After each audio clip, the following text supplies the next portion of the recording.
ahead and open up our public hearing, scheduled to start right around 6:30-ish. We did pretty good there, so call to order our first public hearing for our proposed operating budget for the year of 2017.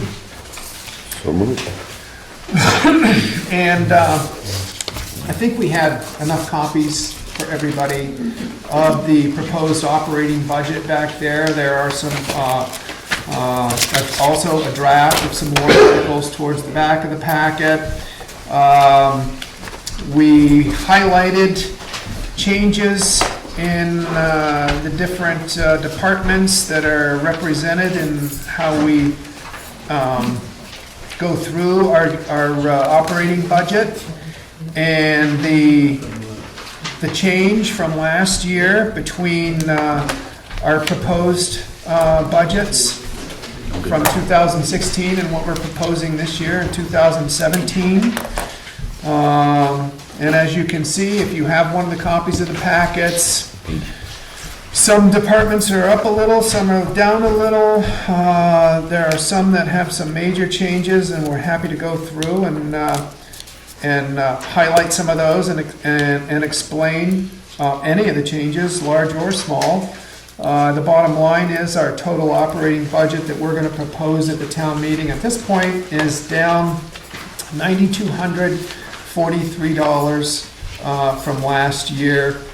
The warrant articles we're looking to propose are down a bit from last year as well. That's further back in the packet, but just to let you know, we're looking at slight decreases in both the operating budget and the warrant articles that we are intending to put before the voters. So, we can go through these in order, line by, department by department, I should say, and we can start with, on numbered page 1. Yes, before we start, Kathleen. Yes, before we start, I would like to thank Julie as well for composing this and putting it all together. She did a terrific job, and she's made it very transparent and easy for people to understand. She's done a great job. Thank you, and I agree with that, but if people don't like it, then they're going to blame her, so I didn't want to.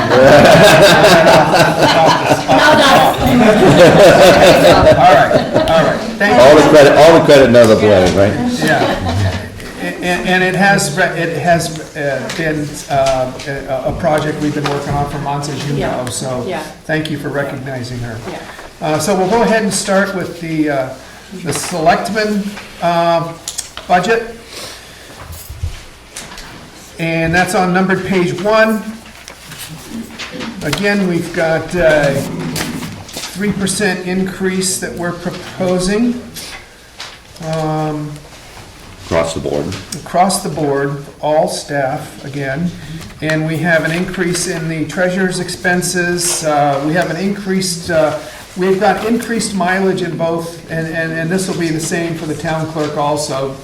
With TD Bank closing down at Glen Junction, there's a longer drive to the bank down in North Conway, and that's how we did some math and came up with what would be a reasonable increase in mileage for both departments. Just interrupt. I think I confused people because I did each section with a new numbering, so the operating budget has a number 1 as well. So people aren't sure when. Oh, okay, I'm sorry. The numbered page 1 of the budget, of the operating budget, is actually the third page in, where we've got the breakdown, and then on the far right column, there's brief narrative explaining what we consider to be highlights of each department, if you did have any questions on why something was up or down. Thank you. So that's the second numbered page 1 in the packet. Thank you. I will continue. I don't remember why. That's fine. So I'll just go through these, but feel free to put your hand up if you've got any questions on any of these departments as we go through them. I just have a general question. On one of the page 1s, the town of Jackson, 2016 gross wages. That's last year's wages. Are you looking at the very first page in the packet or the third page in? It's all the way in the back. Okay. It's the third page from the end. Gross wages. Right, but that's- The other page 1. Third page, yeah, I think. Okay. Yeah, but, I mean, we don't have new gross wages, right? This is last year's gross wages? 2016 gross wages, So that's yeah. over and done with. Right. That's right. But we don't have anything to compare it to for the new ones? I mean, we're here for the budget hearing, that's why I'm Yeah, asking. the new 2017 budget is a proposed budget. We didn't project out salaries. Is that what you were wondering? Yes. Yeah, we did not. Why? We didn't do it last year, as far as, But we can't necessarily assume that these salaries are gonna stay the same. You don't know what the overtime is gonna be, you don't. Yeah, you fire department, you know how many fires there are gonna be, I mean, there's a lot of, variables there. I mean, some things like, the chief's salary will go up 3%, the librarians, whatever the salary will go up 3%. Those you can predict from here, but the police department, the highway department, pretty hard to predict because of overtime hours and the Base variability. salaries will go up 3%. Base salaries, not- right, not Stan, more. right, base salaries. Okay. Yep. Thank you. That's shown, That makes sense? that's shown in the new figures. Right, but that's for the 17's figures, right. The Yeah. 16 figures, we can't predict what 17 is gonna be on Yeah. the salaries per se. Well, you can guess. okay, anything else while we're on the selectmen's piece? So if you've got some general questions or concerns like Stan or anything you want to voice, if not, we'll move on to the town clerk office. Again, you're looking at it, yes. Are we all done with the town office thing? Is that what you're saying? Select, The selectmen's office, Okay, you also have that? the selectmen, yes. Okay. so town clerk office, we've got a 3% increase in salary. And that is an elected official position, so we just can't provide a 3% salary increase. If you remember last year, there was a warrant article proposing a 3% salary increase, it was 3 last year.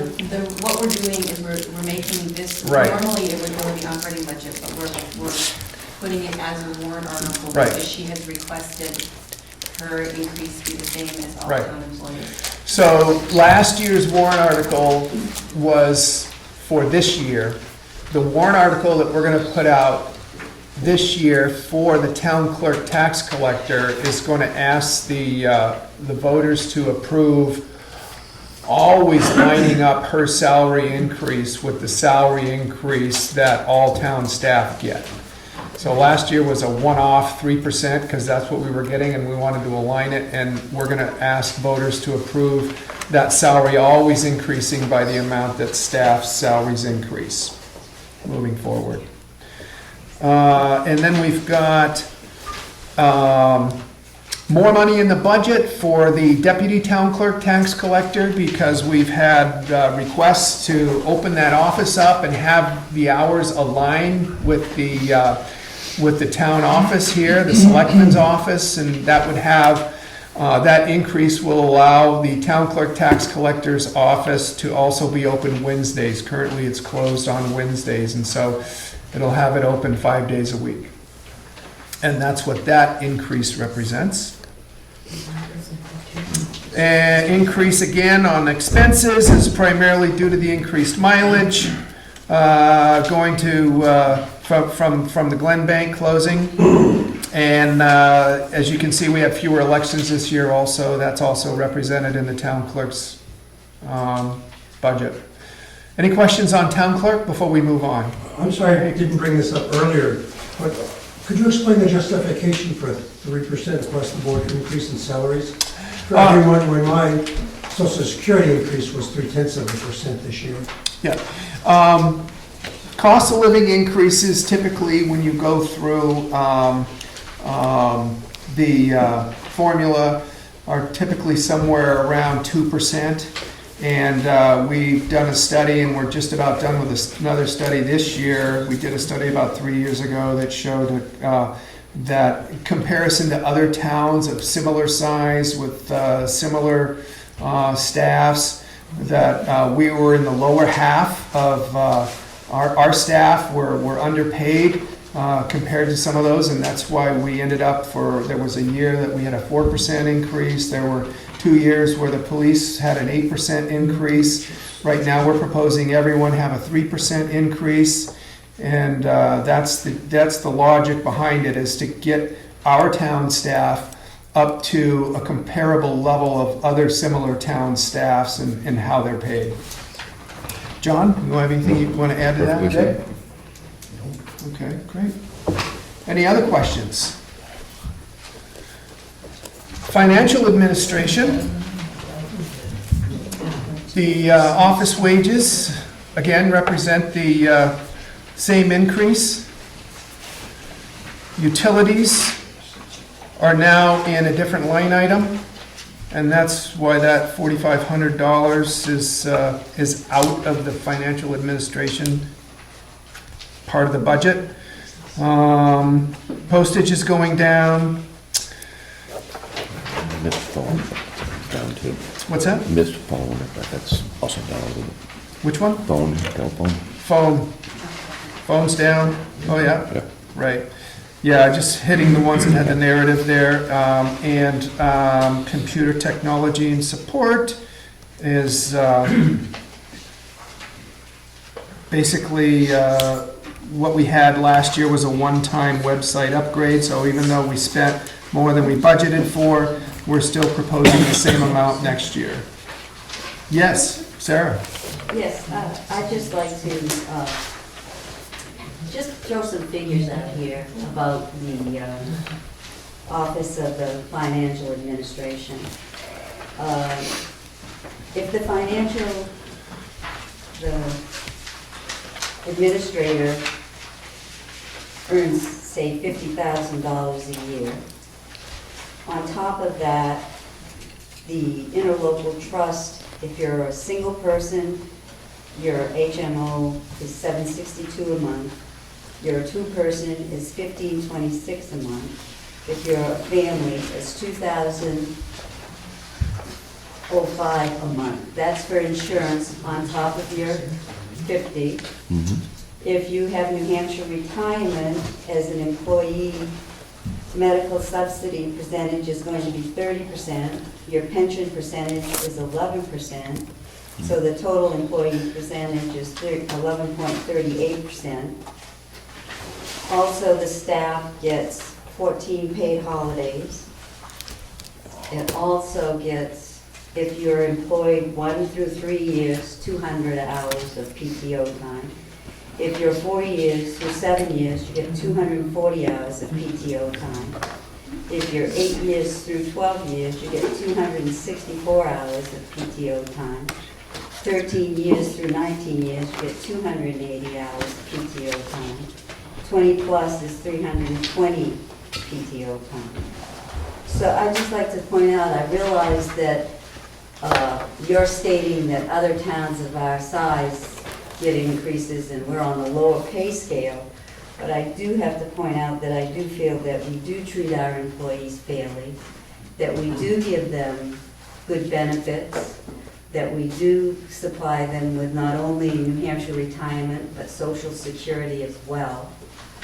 That, you know, I kind of feel that maybe at some point, possibly, we could think of the other people who live in the area who don't get these benefits, or an increase in pay at 3%, along not only with the town budget, that, you know, we have to make up that difference in our own way of living when you don't get an increase like that, and you don't get your benefits as we try to do and be fair to our employees.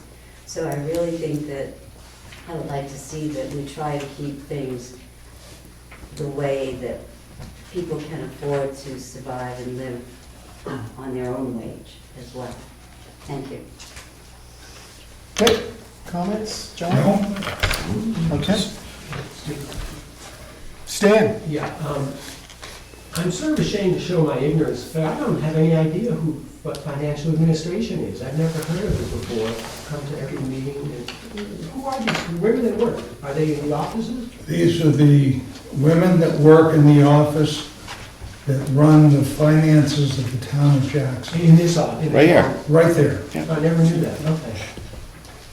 Now I know.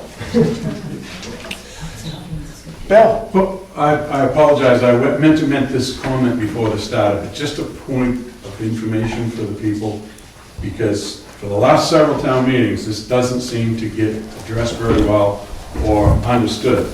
People need to understand, and I hope if you speak up at your budget meeting, this one and the next one, when you go to town meeting and you start going down through the categories as we do, you cannot amend a category and have it become part of the budget and part of the operations the selectmen go by. You can only amend the bottom line. You can voice your opinion that I want to cut the police department budget by $20,000. That can't happen.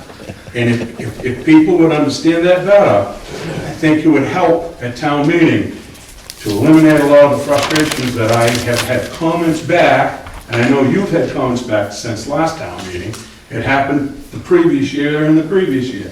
People need to understand that, and it would really make town meeting go a little smoother. You can only amend that bottom line category, and direct selectmen hope they hear your comment, but they have the authority by statute to adjust that budget any way they want, as long as they stay within the total bottom line of that category. And I don't know whether that's any clearer for people, but it certainly would help when it comes to town meeting, from my standpoint. In other words, we should publicize people go to the budget meeting, that you can change it. People, well, all you can do at the budget meeting is voice your opinions, and then the selectmen will bring back a budget that's adopted and publicized. My point being, once that budget is publicized and it's in the warrant, all you can then do is, if the total operating budget of the town is $1,800,000, you can vote to amend that bottom line. But you can't direct that increase or decrease to any one category within that total budget. Not like we used to be able to do it. What used to be went away with the grandfather. Well, I know, but. State law and it's Change, then you go to the state. straight, exactly. If you want to change that, you go to your legislatures and get the laws changed in Congress. And I'm just trying to help, because it's very frustrating to try to stand up and draw an even line and administer the meeting and not try to defend the pros and the cons. But people continually the last several years, I just don't feel they've understood that very well. And I'm just trying to point, before you go, tonight's the night to speak your opinions about each individual category. And then the next time is your second budget hearing. Just trying to help things out for me. Thanks for the time. Thank you.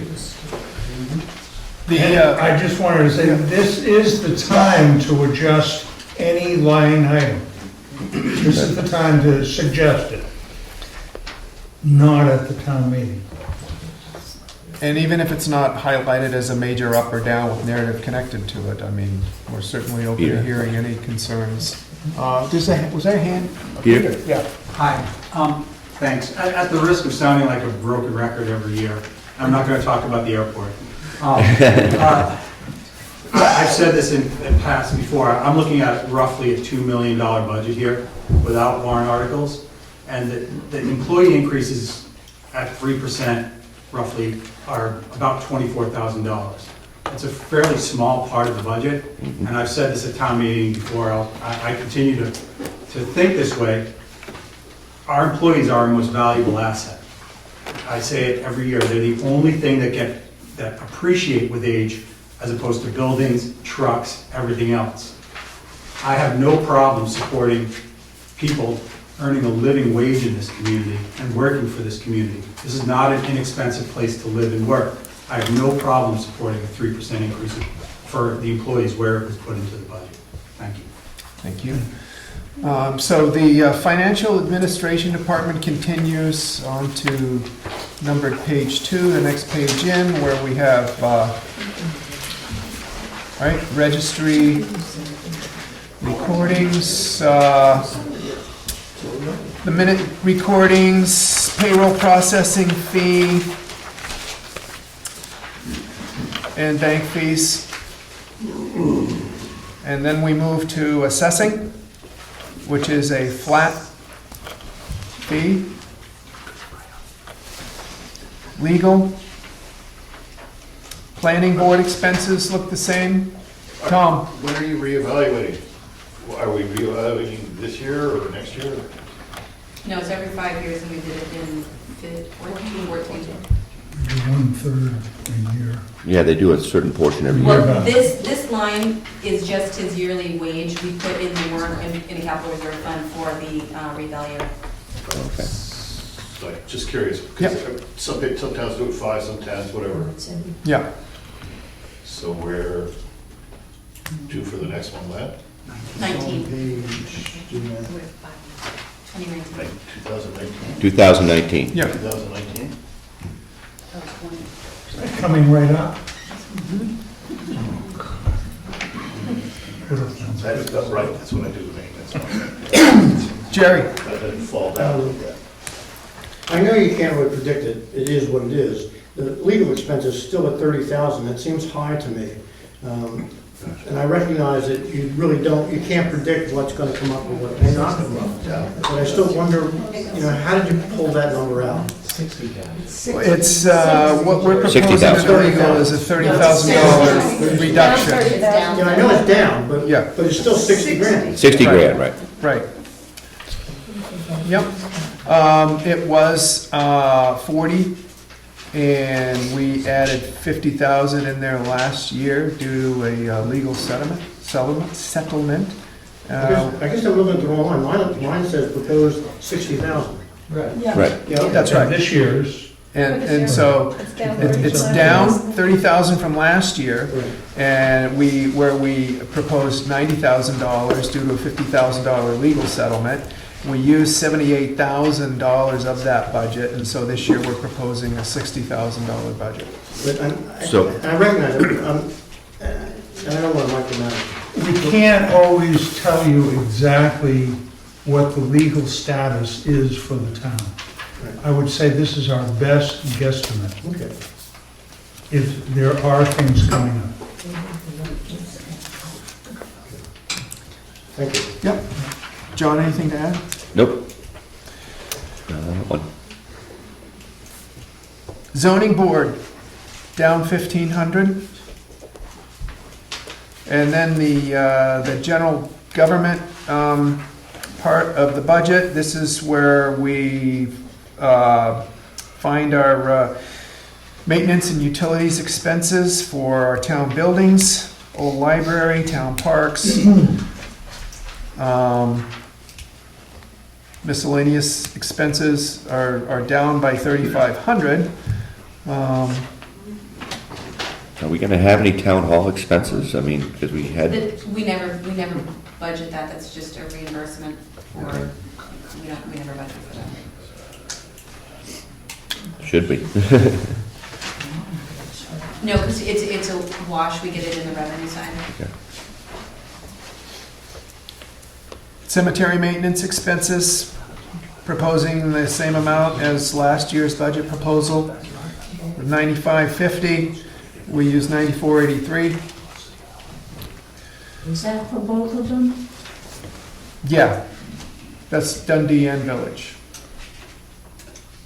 Did your hand go up, Kevin? No. Oh, you scratching? No, put my glasses away. Oh, okay. Don't make any sudden Watching moves, you. sorry.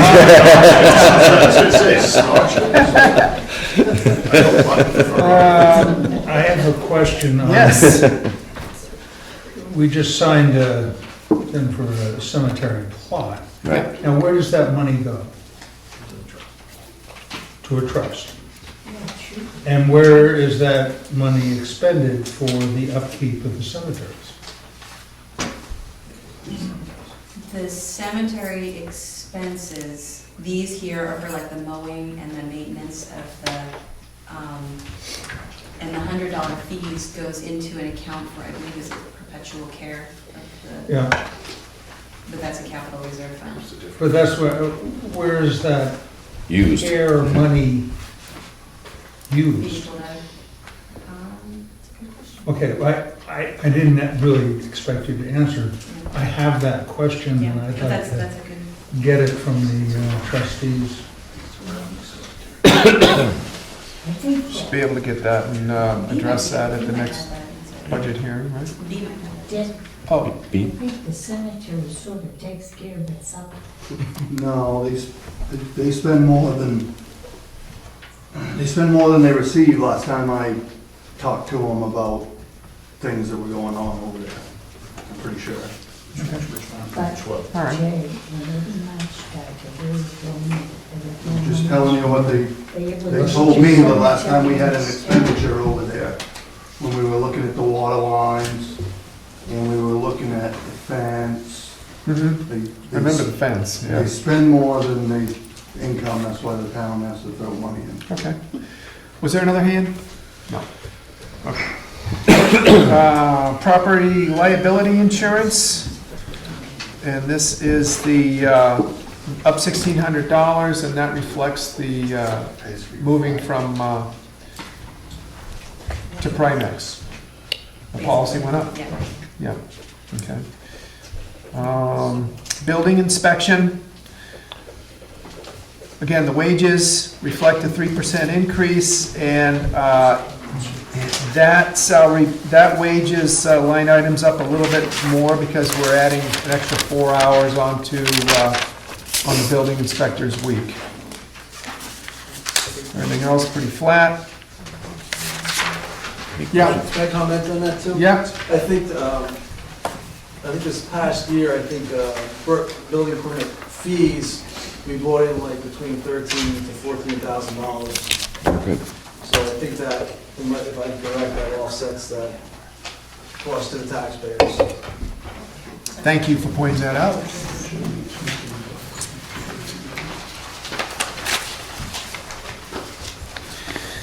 Numbered page 3 starts with the police department budget up at the top. Our proposed budget this year has wages down $19,000. Health insurance down $8,100. There's some narrative there to explain any of that. We're looking at the New Hampshire Retirement Service pension down $25,000.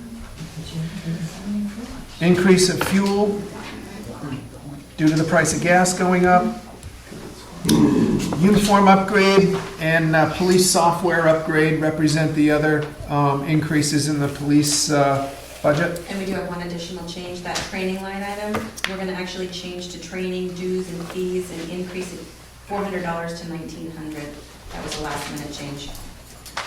1,900. The training, Training? Yeah, training is gonna be training dues and fees, and it's gonna be $1,900 as a proposed budget on 2017.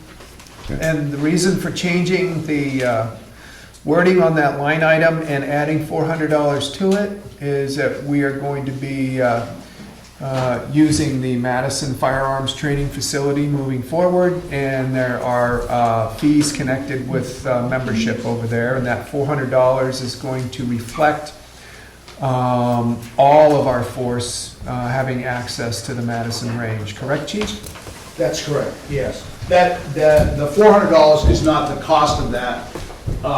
There is a cost, but there was a conflict associated with an ad hoc training facility that was created at the transfer station that was brought to my attention early on. My feeling on the matter is that having a firearms training facility on town property can be a risky business.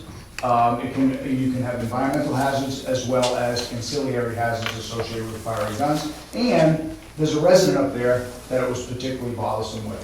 So in resolution of the matter, I felt that it was prudent to cease use of the facility immediately and enroll all the members of the department in the Madison Fish and Game Club. They have a fantastic range, it's safe, it's in Madison, it's not surrounded by any residential property, and it would be a much more effective place to train, which is important. I mean, we want to have skilled police officers, particularly with the firearms that they carry. The other dues and fees are, as I move forward and as I become your chief, there are a number of professional associations that you can join and be associated with, one of which today I went to the Carroll County Chiefs meeting and was sponsored to join the New England Chiefs Association. They're great professional associations with a lot of networking. They also bring some financial benefits. access to grants or opportunities for access to grants, as well as some other benefits, training and likewise for the members of the department, not just me, but the entire department, which ultimately benefits the town. But there's a cost associated with those things, just like any other professional association, so I thought it was, again, prudent to increase that money.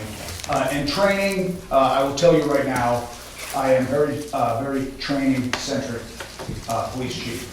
I have a number of certifications at the instructor level. I'm an adjunct instructor at the New Hampshire Police Academy, or was, of course, and still am now that I'm serving again, in a number of different disciplines: police prosecution, defensive tactics, officer survival, advanced officer schools, and the like. So it's very important to me. I think 1,500 is actually a little low, but it's a good jumping off place. And sometimes there's travel expenses or enrollment expenses if it's not a standards and training sponsored program. So again, cheap insurance. Training is the cheapest insurance you'll ever spend in police work. So that's why that went up $400. Yes, ma'am. Oh, I'm sorry.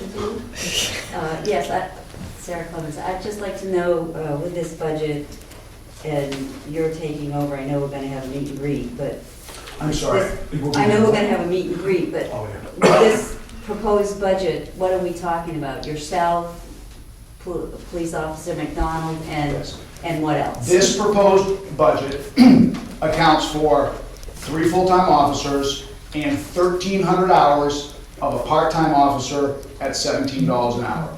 For the Carroll County region, $17 an hour would be the going rate, but a little on the low side, but the going rate. Some are a little higher, some are a little lower. 1,300 hours is important because that is the maximum one part-time officer can work in a calendar year. Now, I don't anticipate we have one officer that will work 1,300 hours because part-time officers have become almost things of the past. The training requirements are intensive, they have to maintain the certifications, and people have full-time jobs. When I came on, departments were full of part-timers that worked multiple hours because there was no cap. When they added a 1,300-hour cap per year, they started to dwindle down. And as the economy improved in the valley and people got more legitimate and more steady income, we started to see a reduction in part-time officers. Also, too, is police agencies, as they professionalized, they were a little more leery of officers who had less experience and less time. You know, it's easier to stay abreast of the laws and the tactics if you are doing it 40 hours a week than if you are doing it 8 hours a month. Pretty simple for it, as in any field. Wait a minute.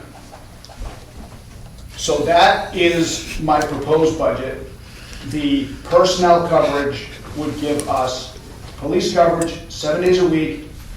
In this area, in round hours, it's, you know, it can be adjusted. 8 o'clock in the morning till midnight, 7 days a week, 365 days a year, with ancillary additions through the special officer to cover training, vacations, sick time, those things that, court time that take an officer out of patrol, because you have to factor in all of those things that rob you of that 2,088 hours you get out of a person in a given year. And so that's what my projected budget is. I might add, a substantial reduction, I think you all noticed, from the previous year. So you get more for less. Not just to complain about that. Yes, Jerry. Oh, I'm sorry, I don't know if I can. No, you're the one on the hot seat. You pick them. The special detail, $2,500. That's a number that is offset by income from special duty service. That's absolutely correct. That's a revolving fund. We charge customers, I guess you could say, lack of a better word, subscribers, $50 an hour for the services of a police officer with a minimum of 3 hours, or $65, I think, if they also need a police car. And then the officer gets a portion thereof, and then a residual amount covers the FICA, retirement, all the overhead. And so we pay it out in anticipation because we don't want officers going to details. Here's your money. That's not how we do business. And not that you did do business that way, but that's not how I'm doing business. So we pay the officer in advance and then we recoup the money from the subscriber. What I was wondering is that you had mentioned that you thought the $1,500 was a little low. on training. Yes. Yeah, I do. Would you be comfortable moving $500 from the special training, or from special duty into the training? I think if we had to, because, if for some reason there was a strict line item rule, but it's a bottom line budget, so if the money is there and we need training, then I'll say, I'll give a note to one of the Julies and say, take it out of, 14047, something like that. Good. So, Thank you. yes, ma'am. Just a follow-up on what you were saying to us. Now, as I understand it, you're what they consider part-time in the sense that you have to work so many hours? I'm capped at 32 hours a week of actual physical work. Okay. I don't think anybody can stop me from thinking. All right. So then, with yourself, are you talking about 3 other full-time officers? No. No. You're talking 2 more? officers, yeah. So 3 all. that's what confused me, because you said 3 full-times, but Yeah, you're still considered part-time due to the limit of hours you can work. for lack of a better term, I would say salary would be a better term. All right, salary. And then, so we'll have, I'm assuming Officer McDonald, and you're anticipating hiring another police officer? Yes, and, I will, people ask me if I have started that process, and to some degree I have. I have a couple of birds on the wire. But, in Conway, we worked on an SB2 form of government, so that when there was a proposed budget, if it did not get approved at town meeting, there was a default budget. I don't believe that is the case with the town meeting form of government.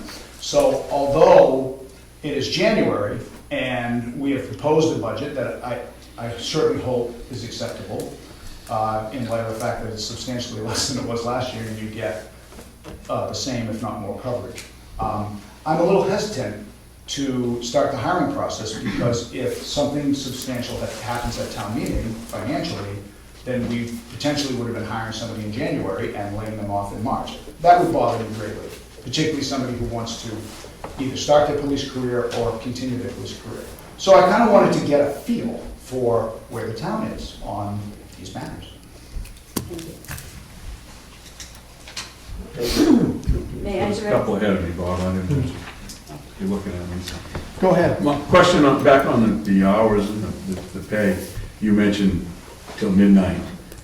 I'm assuming that if there is a need for you or your officers to respond between midnight and 6 a.m., number one, they're going to, but so you probably got an on-call. How is that compensated? Do they basically, as if like any other full-time officer, they get overtime hours based on certain days of the week type thing? So they're compensated not differently, but that pay would not be part of their regular quasi-salary pay based on hours. Correct. We do have an overtime line to anticipate calling. So that's in this budget then? So Yes, I believe that's separate in the budget. Well, I mean, it's within the salary. line item here. Within those line items. So within the bottom line? Yes, and the way we handle call can be a very difficult thing to manage properly. There are many municipalities that do not comply with labor laws and federal laws as it relates to call in police services. I can't say for fire or highway or anything like that. If you demand an employee to be in a state of readiness to work, meaning you have restrictive call, you can't leave your home, you can't have a drink, you have to respond within 10 minutes, you have to be uniformed and on the radio. That is called readiness to work. Those are compensatable hours at the officer's rate of pay or time and 1/2 should he already have 40. We do not do readiness to work call. What I discussed with Officer McDonald and would discuss with any other officer is you are available to be called. Just like if you were off duty and you go home and there's an emergency, they'll call you. And if you can't respond, you tell the dispatcher you can't respond, I will call the next guy. As I told Officer McDonald, if there's a pattern of behavior or inaction because you are never available, well, that's a whole different story to discuss and find out what the problem is. The officers are, engaged in protecting the community.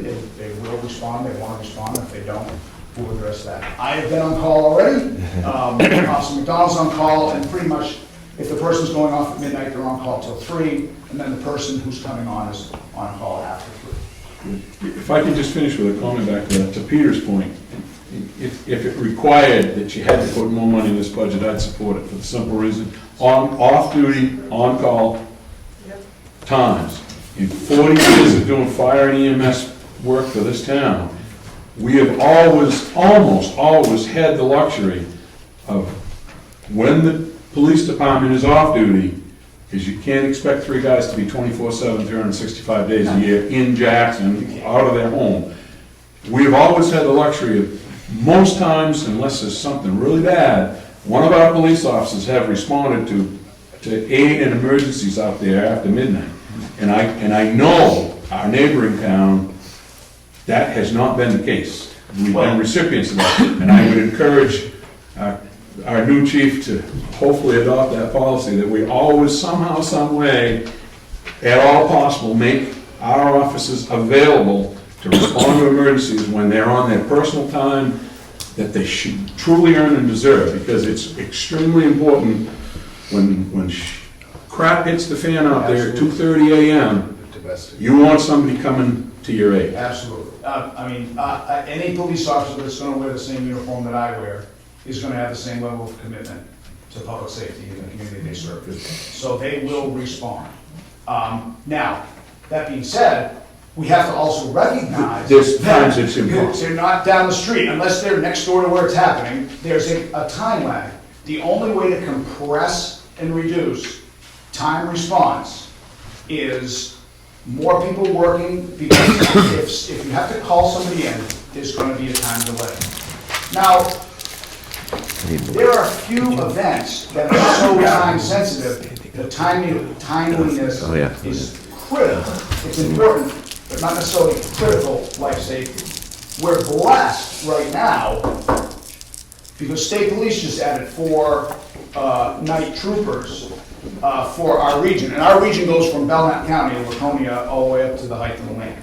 So Lieutenant Duffy, the troop commander, has been able to obtain enough personnel, so we have troopers working night shift. We certainly have been the benefactor of the graciousness of Sheriff Ricciardi and his deputies. They work till midnight and they're available for calls, so someone's going to show up between the 3 agencies. I have a great relationship with Lieutenant Duffy, Sheriff Ricciardi, and again, the officers will be personally inspired, or I will inspire them. And from the EMS point of view, I can back it up that, for instance, the most dangerous thing we're going to enter is a domestic call at 3 o'clock in the morning. And we've always gotten response either from Jackson or some mutual aid from Bartlett, if they're around, or Carroll, or State. That's going to be your worst case scenario. We're not going into those houses until they do. Right. Thanks. Anything else on the police budget? Just to the selectmen, I'm recalling what you told us at the March meeting last year, that this was the time to voice our opinions. So I'm just asking you, rather than, I think our new police chief has the right idea, rather than hire somebody, that we wait till March and we have the full scope of the community there to voice their opinion as to whether or not, they feel we need to have another full-time officer. Thank you. Thank you. Ready for ambulance? Bartlett Jackson ambulance line item. 2016, the budget was for $13,138, and they used $10,369. The proposed budget for this year is up $21,340, and the explanation for the $8,200 increase is on the far right. Increased payroll, fewer payments received, insurance has gone up, and supplies is what's eating up the bulk of that $8,200. Can we just get an explanation as to what fewer payments received means? Accounts Meaning less people receivable of It's harder and harder to collect money because the insurance companies make it more and more difficult. And I think the 2016 number that she has down there is sort of an actual to the last number we had. I think there's still maybe some stuff from November and December available. So that accounts for a lot of it. Just to add to that, it's also, when it gets to our elderly populations out there, what the cost of that call versus what Medicare/Medicaid pays is unbelievably different. So that's a big shortfall when you go to a call, as I'm gonna tell you. They make us wait. We frequently get a fax over the machine from an insurance company that says if you'd like to be paid within 30 to 60 days, would you accept 40% less? And we kindly tell them, when you go to the grocery store and offer them cash, do you get less off your loaf of bread? So we have to wait longer and longer for money sometimes. It's all part and parcel of that awful jungle called health insurance, health industry right now. Terrible. Hand up in the back, Karen. Just a quick one, on the Bartlett Jackson ambulance, who does the collections for the department? I mean, is it the individual volunteers? So there's a collection agency that we have hired. Any other, yeah? We try to collect a lot of it, and then if we can't, we're not successful over it. I'm not sure what the end timeline is, whether it's 9 months out or whatever, then we turn it over to a collection agency. But we don't do that to Bartlett and Jackson residents. We don't chase. Is Bartlett's contribution the same as Jackson's? Yep. It's more. It's formula. And demographically, they use more, but it's part of the agreement. Move on to fire. Wages, again, 3% increase. Inspector wages, and that was Goody. Goodrow, down again by another 50%, or 100% down. And then the operating expenses, some pretty minimal raises there. FICA down, medical expenses down, health insurance up a little bit.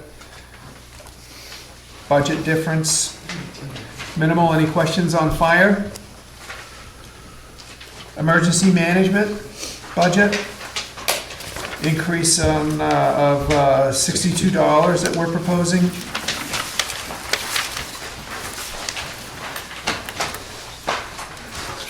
Oh, I'm sorry, yeah. And then on the next page, reduction of $3,300 in health officer expenses. Want to explain that, Tom? Well, it's actually, Emergency. goes on the emergency management side. We got reimbursed. We had to outlay the money for our hazardous mitigation, or excuse me, no, emergency operations plan update. And we had to advance the money, and then we were reimbursed by the state as part of the grant. So that's why it's down. Highway, wages, again, up 3%. And also putting in a budget increase based on a year's worth of conversations with a lot of the buildings and other departments in town, town office, general town maintenance, library, old library, fire department, highway department. A lot of different wish lists out there for maintenance, which is not the job of the highway department to provide maintenance for those facilities, but we've got requests of everything from signposts to be painted and gazebos to be repaired to increased buildings. shoveling and sidewalking and shingles and siding. It was actually a request that we put out to get a sense of what our buildings needed to be maintained in a reasonable shape. We didn't want things, because we didn't have capacity to to make these repairs and wait until contractors have to come in for larger amounts to let buildings go. So we've got a wish list here, and we sat down with the road agent and the highway department and realized we were going to need a budget increase in salary to meet those needs for those departments. And that's what that represents.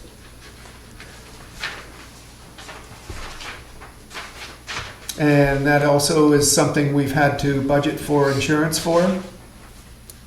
And that's what the highway administration budget increase represents.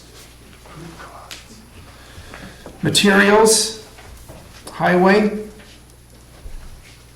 some relatively flat lines there. Gasoline is up. Going to need a few, or down rather. We're going to need fewer culverts than last year. Utilities and propane are down.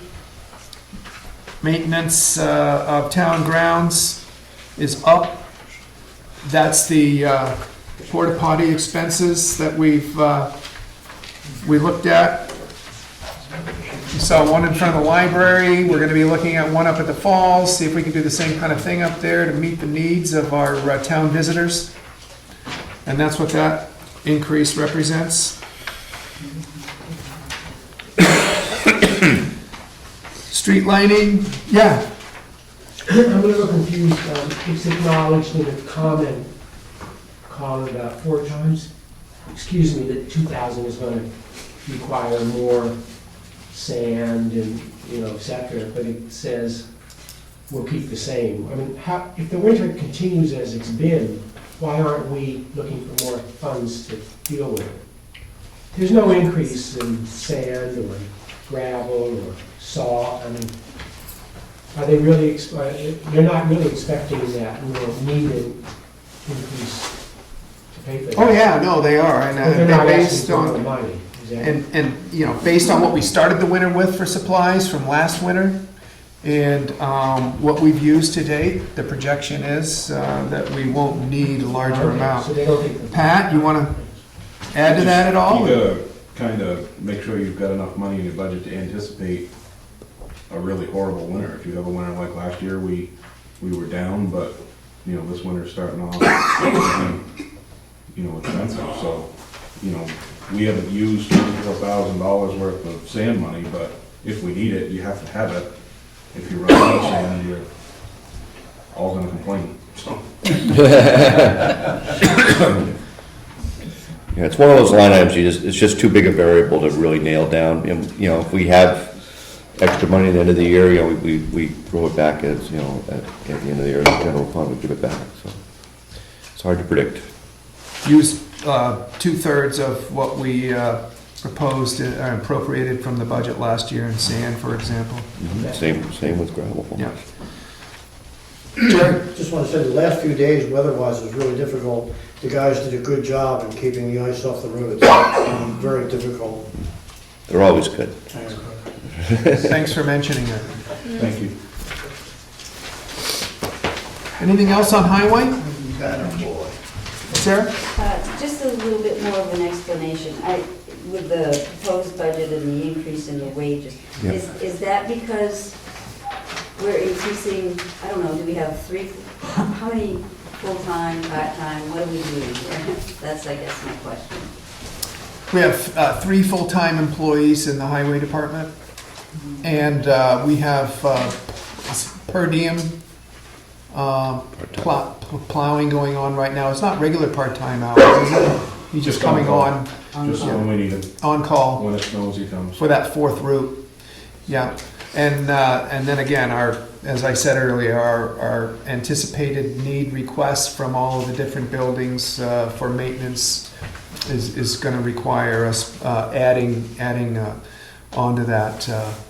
Hourly, are you saying then you're increasing the man's hours? Right now, he's on call for plowing. Right, Yeah. no, so, but you're saying that this person that's on call might be the person that does the maintenance? He might be, yeah. Okay. Yeah. I do have to tell the town crew that they're very fortunate, because back in the day, it was all taken care of by the town crew. There was no separation. It was all done by our crew. They were expected to maintain our buildings. They were expected to shovel out the library or the town office and so on and so forth. So I feel that times, I guess, have changed, but, and also too, the wage increase was not there if it was an increase in your insurance and your other things. I'm just saying, we're very fortunate that the town sees fit to give all of these increases because. Yeah, we also have more buildings too, you know, that's the big thing. Right, a lot more. Pat, your hand went up? Well, I agree with what you're saying, but you have to look at everything else that's increased. The demand on how things are handled and when people call because it's slippery, it's completely changed from the old days. And right now, I'm working with, I mean, there's only 3 of us, and there's always been way more than that up there. So it's hard to get everything done with 3 people, so. Bill, your hand went I up? was just gonna make a comment. There was quite a few years, we had 4 full-time employees, and a few years we had 4 full-time and 1 part-time to make it 5. And I believe we're still operating now with 3 full-time and 1 part-time. So again, the demand is changed tremendously from what we used to do. And what we used to do, again, with just the calls I hear and the comments I hear, the demand for services from our general population out there, and you gotta remember, 850 full-time residents, 95% of the year goes anywhere from 1,000 to 5,000 people calling for those services. It does put a big load on what they have for time that they're not working and on the roads.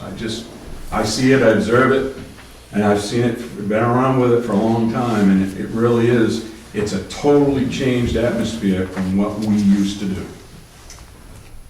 Jay? 2006, that's when I was 4 full-timers. Wasn't that long ago. Thank you. And there was a time there was 5 full-timers. And as far as maintenance of buildings, I mean, we have this building, we have that library, we do still have our little library. I mean, it's grown. There's a lot more to do now. Ready to move on? Street lighting, flat. Solid waste proposal. And then carrying over to numbered page 5 is the transfer station, our portion of the wages up there. That's all based on the contractual agreement we have. Pretty flat. Health insurance down a little bit. Groundwater monitoring up there. The old dump, that's the old dump, Yeah, that's my living. Balloon Road one. That's right, that's right. Animal control. Nothing. Yeah. One quick question back to the transfer station. Is it in fact, all of the employees that work up there now are actually working for the town of Bartlett, correct? Right. And we're reimbursing Bartlett for Correct. that? Yes.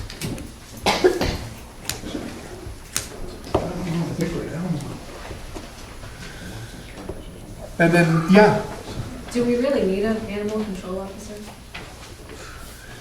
well, I think you need those services. I don't know exactly where we are now with that, I Chief. think we left that as is because we don't know exactly what is gonna happen with that. Okay. Well, Yeah. the reason I ask is if I remember correctly, the budget for that kind of disappeared fairly quickly, and then she wasn't available after that. That she was saying that there was no more money, so she wasn't going out on calls, if I remember right. So, I mean, do we really need that? Well, our wages last year that we utilized out of that budget are on the first column. And what we budgeted for last year is exactly what we're budgeting for this year. Yeah, but if you're 3 full-time cops and a part-time, can't they pick up a dog? How big's the dog? It's more the bear. Cows say don't, because we have to do that. Sure. We license dogs in Jackson. We do. Yeah. I pick up Because usually if you're licensed dogs. Because you live in I'm sorry. Go ahead. No, go ahead. No. My question was if we license dogs in Jackson, and usually if you license dogs, you need a dog officer because there can be animal complaints, there can be summonses associated with violations. If my car gets out, it's my problem, not yours. Well, that's true, but I'm guessing if your car's roaming around in the street, they're not gonna call you, they're gonna call me. However, And then you're gonna call me, because that's why we insure. the animal control, it's an important function. I mean, certainly the police can do it, and we've done it, and I've done it. I know we have a noose, I've had to noose dogs. I had to noose a raccoon that went in a woman's house with her house cat at night, and came right into the cat door, so, but there are, you know, like any job, there are nuances that if you are ignorant to, you can make matters worse. Like maybe an animal could have a sickness or there's a rash of sicknesses associated with an animal that someone like Betty Holmes would know, but we wouldn't necessarily know. So that's important. Or, you know, sometimes there's people who have a real affinity and an ability to handle animals better than others. So, yeah, we certainly can, and we get a lot of strange calls and we go to all of them. But I really can't answer whether it's a substantially important position or not for the town of Jackson, but I know generally it is an important position. And it also, well, they definitely need to run out of money next year, because you only spent $346. I thought we budgeted 500 or something? 1,200? That was, 1,200. it's right there. It went up from 500, Lisa. I think that was the original one, and she had so many calls. I think we were at a year span there where she had a lot of calls, and we bumped it up to 1,250, and then we didn't have any calls. You know, it's just, again, one of those things that, you know. Wasn't she also chasing down unlicensed? Pardon? Wasn't she chasing down unlicensed dogs too? That was part of it, yeah. Karen? It was because she was chasing down unlicensed animals, and the reason why it did go down is because she obviously left. But since she left, we had a substantial amount of dogs that are in town that have not been licensed again this past year. And so, having the dogs licensed makes sure that their rabies and everything are up to date. And her following along helps make sure everybody else's families are safe. Right.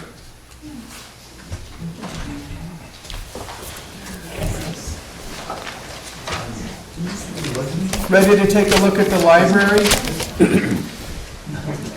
Public welfare. Their wages are up, representing a 3.5% increase, and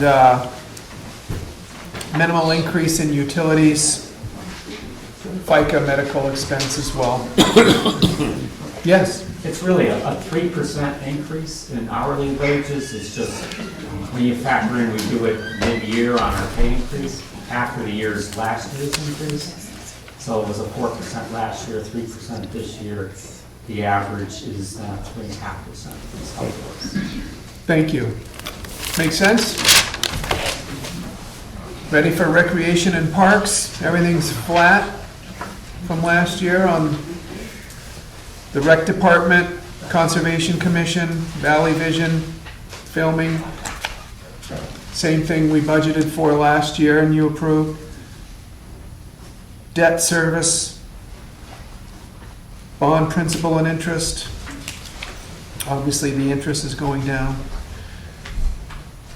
Temporary assistance, the TAN interest rather.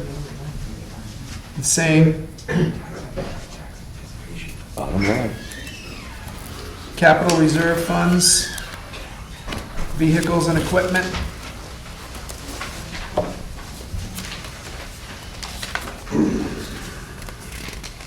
We've got the warrant articles on the following page.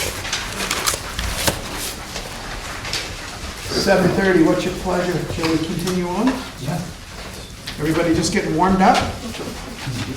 All right.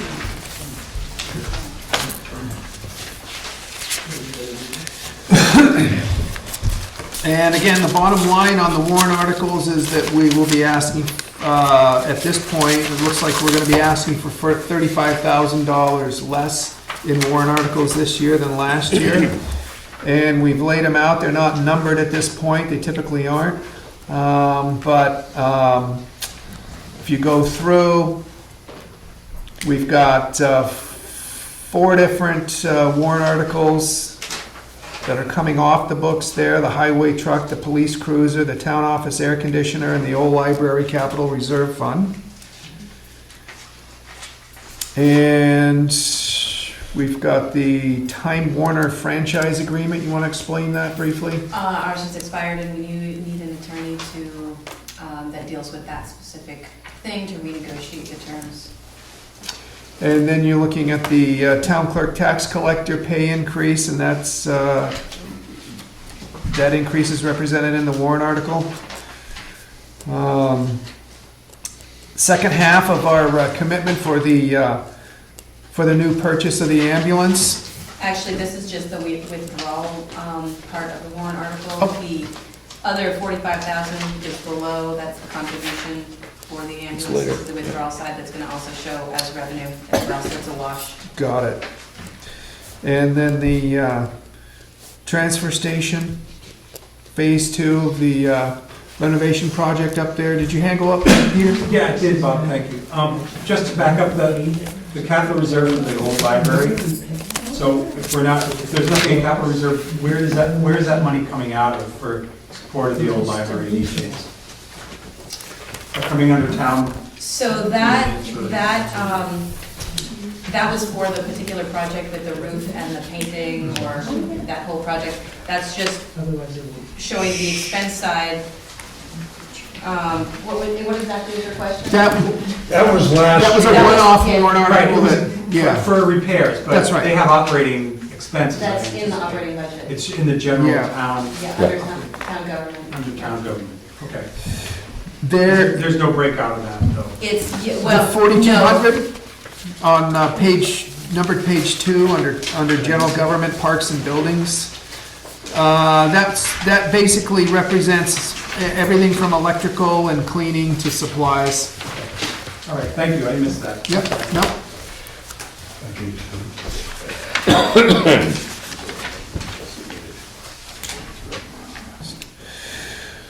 Okay, and then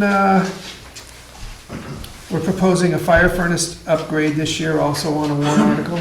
Jerry? This is addressing the issue of capital reserve funds versus bonding. And I've had this discussion before with you, is that when you do a capital reserve fund for a fire truck or a police vehicle or whatever, you're charging people who may not get the benefit of that 5 years or 15 years or whatever, that you purchase that equipment. People have been paying for it all along, as opposed to striking some sort of one way to do it would be to bond the whole purchase so that those people who were enjoying the benefit of that purchase would be paying for it in the bond. A happy medium, I might suggest, would be rather than raising the full amount of whatever it is you're going to buy, that you cut them in half and raise the other half by bonding.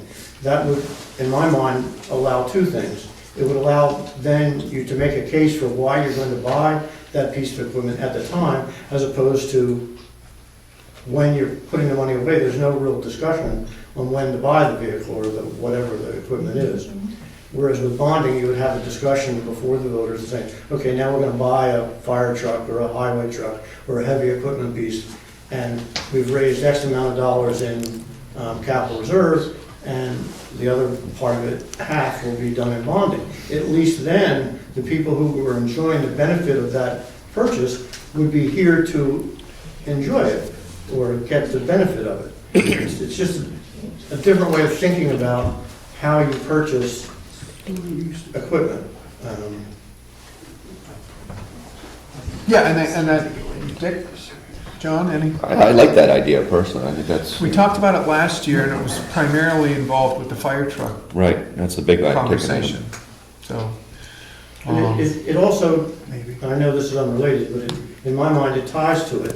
We always raise more money than what we spend. Mhm. And therefore, we have an unencumbered capital reserve fund.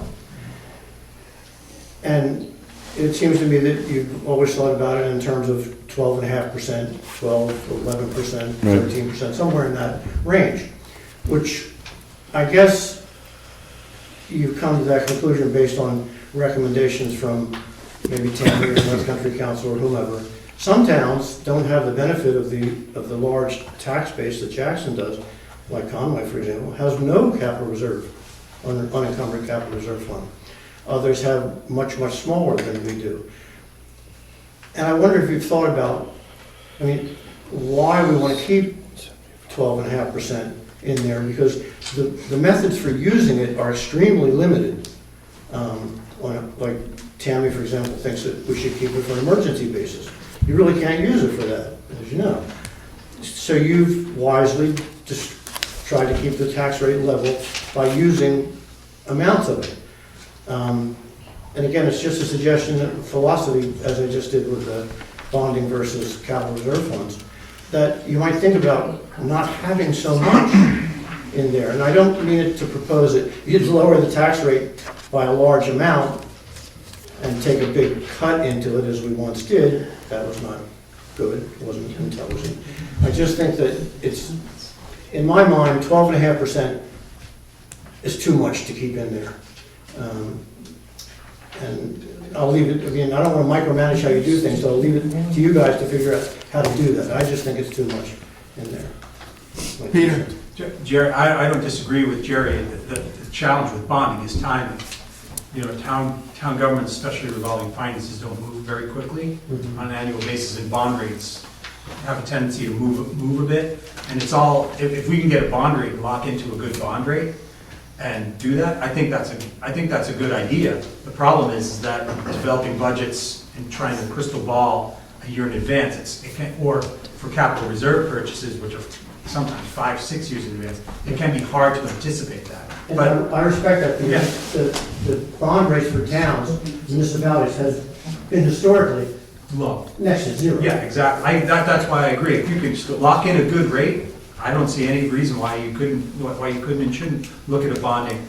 I think you need somebody with a really good, keen eye and a sharp pencil to look at bonding versus capital reserve and just see where it will. And that's why I suggested the 50-50, just, and again, to me, in my mind, it's not the money. No. In Jackson, we don't have a problem raising money. Our taxes are low.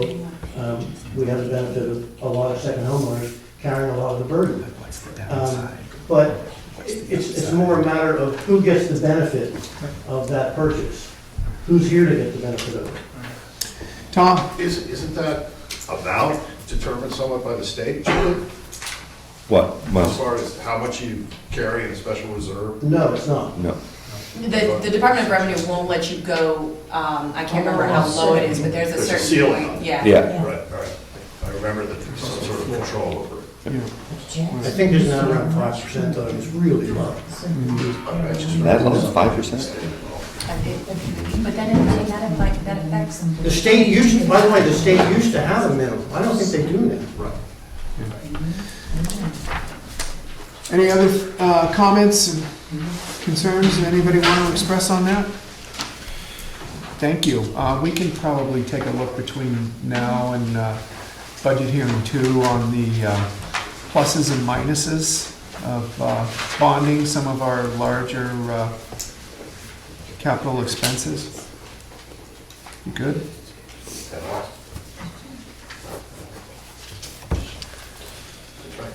Fire truck, or fire department truck capital reserve fund. The capital reserve funds are now going to be in one article, which is different this year.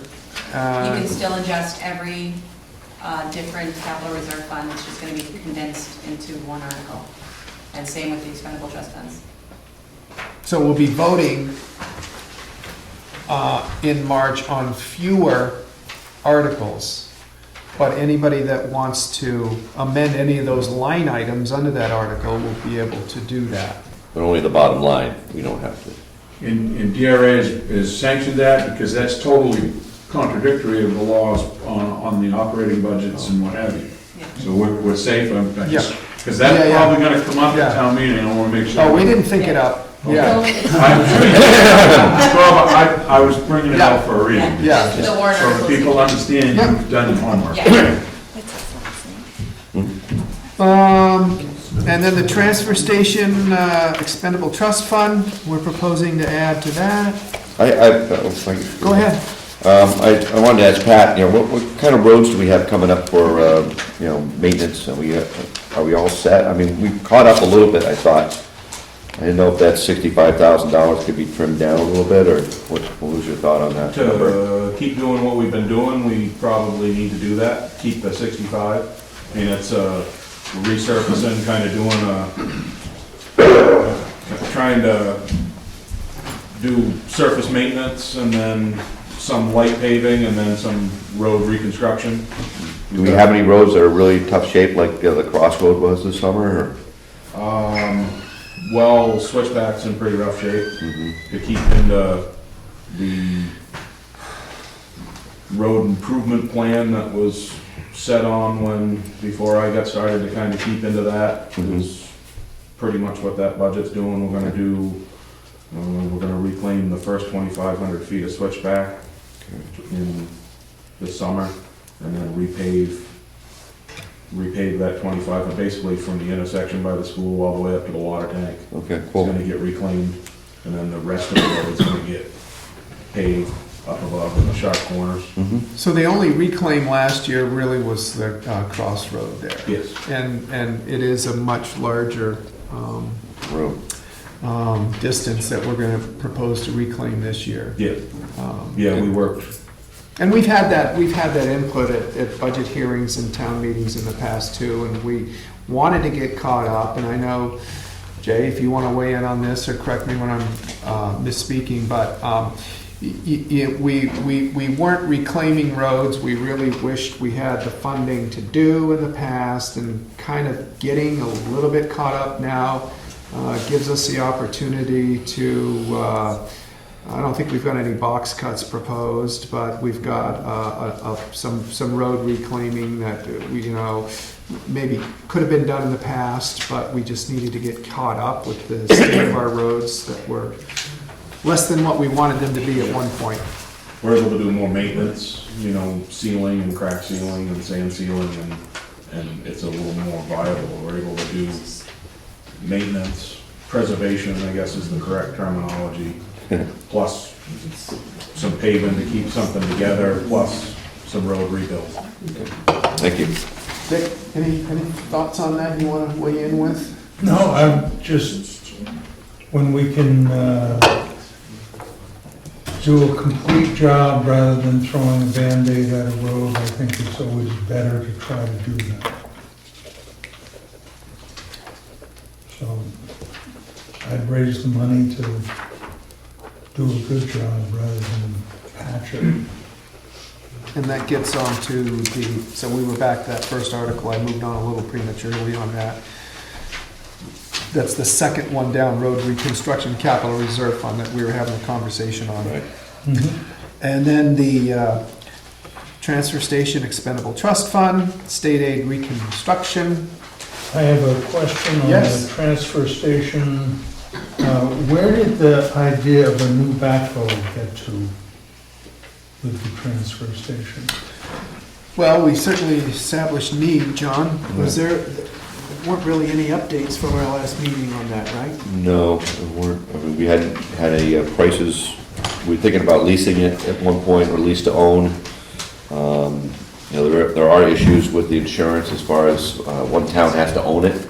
We can't share that equipment with Bartlett. And that was the $50,000 a year for 5 years. And I didn't know if that was an applicable price for the backhoe they need up there. That's $250,000 for the backhoe, which equipment is expensive. New equipment is very expensive. That's not, 50,000 for 5 years isn't for just a I don't know what that's for, but the backhoe's 100 to 130 for a brand new. Yeah, and I think it's one of the challenges of reaching an agreement with a town that does things a little bit different. They don't have an extendable trust. Very diplomatic. And so are more likely to be attracted to a lease with an option to buy type of a setup because they don't have an expendable trust fund. They do things down in the flatlands a little differently, and that's okay. We could buy it and leave it to them.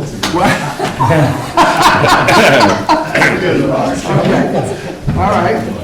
Put that out there at the next meeting, see how far that goes. I'll tell you what, though, the relationship's working well, and hopefully, you know, you can see the results of us working together by what you are going to be seeing really soon, especially with phase 2 of the transfer station. And that was done with town employees as well, wasn't it? That's correct. Most of it. Yeah, yep. So so the second page of the warrant articles, pretty basic stuff, adding the same amounts into the bridge repair expendable trust fund. Again, we raised that amount last year because of what we're looking at over on the Cross Street Bridge down the road. We are in the queue for that, and we've gotten proposals recently at fixing what's there, as well as the fact that we're in the queue for a new bridge when the time comes, and we haven't made a decision on which way we want to pursue yet, but either way, it's going to cost us a couple $100,000. Which might be a place to use that bond. Yeah, exactly. You know, rather than try to predict how much that is gonna be, wait till we get a price and then get a bond and do it. I think, actually, we have to do the work and then we get reimbursed, so we have to set up a bond so we can pay the You're bills. gonna pay to get the work done. They get to pay, get the work done, then you get reimbursed afterwards. No, you guys just do the work and just get a runner's fee. Brilliant idea. Brilliant. Any other input on any of the rest of the articles? Then we've got the typical petitioned articles. Yes. Sarah. Point back, so to speak, but you're just talking about how our crew needs to be able to be in town to do the work on our highway and so on, and yet you're saying that they're expected to do the work at the transfer station. So I'm just curious how they do both. You know, you're telling us in one hand that they can't do the maintenance of our buildings and so on and so forth because it takes more and we have more buildings, and yet now we're doing the share cost or the taking them out of town, away from our roads and our ditches and so on and so forth to be up there. Well, Is that it's fair and equitable? priorities too. I mean, that's the work that they're set up to do. They're not necessarily maintenance people, you know, building maintenance people. They're set up to do roads and Ditches, culverts. dirt work, heavy equipment, trucking, and that's where I think we'd be best using them. And if we have a maintenance person who is best at building maintenance and can drift over and help with trucking, great. I think that that's very applicable, and I don't think that saying that they're going up to the transfer station where we're taking them away from road work in town. That's how it's expanded. That's how all the work for the highway crew has expanded, is to take care of that part of that up there. And is that done 50/50? I don't think it's 50/50, but we have kept track of the time up there and stuff. I don't know what the actual hours are, but. Pat, do you have any idea? We put in over 400 hours on the total, you know, between all of us. We put in over 400 hours for summer. That's just Jackson? Yes. That's 10-day man hours. So if I went to Bartlett, did presumably have the same? Your guess is as good as mine, Sarah. Transfer, you don't. I don't do the books, no, I don't do the books. You're welcome. Anything else on the warrant articles?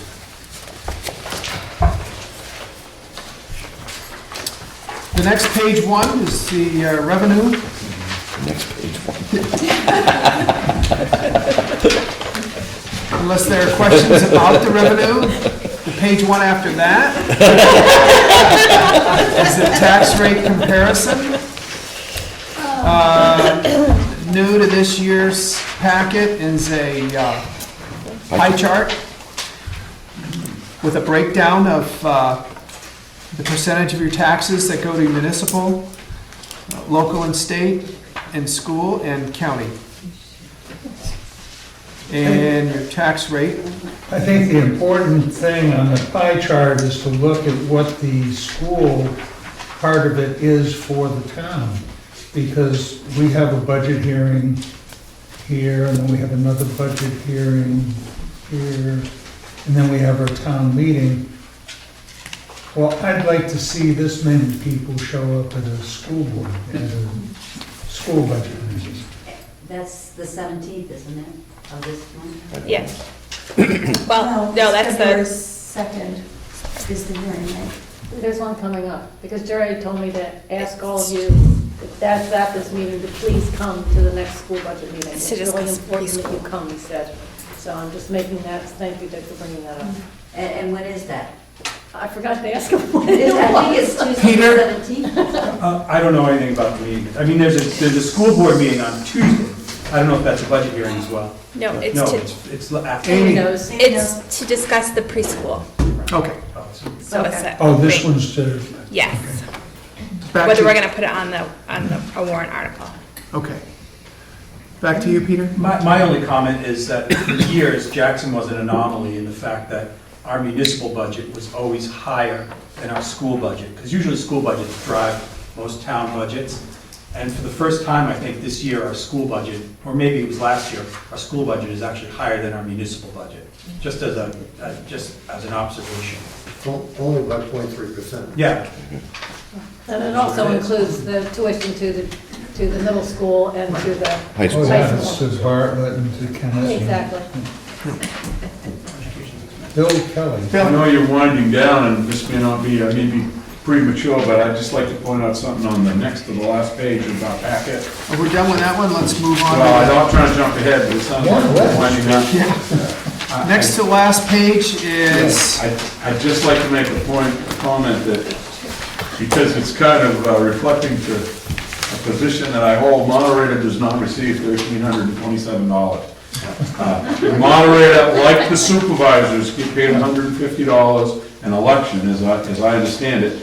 And in 2017, we have one election, so it'll be $150 for the supervisors each and the moderator. And in 2016, we had 4 elections, which was $600 like the supervisors. And I'm not trying to reflect that as a clerical mistake. No, it's including fire. Right, but I would, I'll put that. personally, I would prefer that be corrected to the right Yeah. category. So you're saying you owe us money? Because, but at the same time, if you want to leave it, maybe it will encourage somebody else to sign up for that position. Yeah, I did the same thing with Joe Stacy, whoever works fire. Yeah, Joe Stacy. Joe works for the fire department. Yeah, Bill, you're worth every penny. I don't know about that. All right, we got to the second and last. See, I was trying to do that, you should jump ahead. That was great. It's brilliant. anything on any of those pages that we skipped through to get to Bill's point? Page 1. Page 1. That's 1D. Tax rate comparison, do you want to do that? Or this one? Sure, which Yeah, I one think was we need that? it. Was that back? Yeah, back a few. Back at 1C. That's the pie chart. There you go. The tax rate comparison sheet that was right after the pie charts Page 1. shows where, and this was also on the previous page with the pie charts, your town portion of your tax rate's gonna be $4.33. And was last year, and then this year, without any money to offset, and typically what we've done with that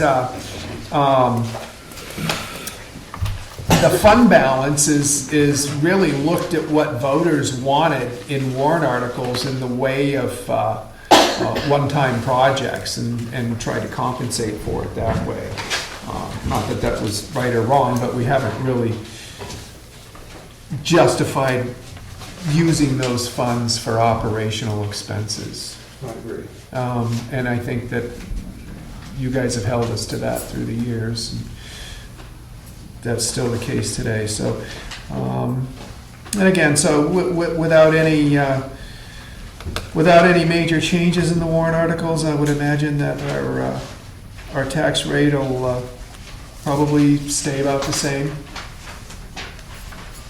We can't set that tax rate in March. The tax rate is set late fall, and that's always been the case. But based on what we've come in with here, I would imagine the tax rate will be about flat. Anything else anybody wants to talk about in the packet?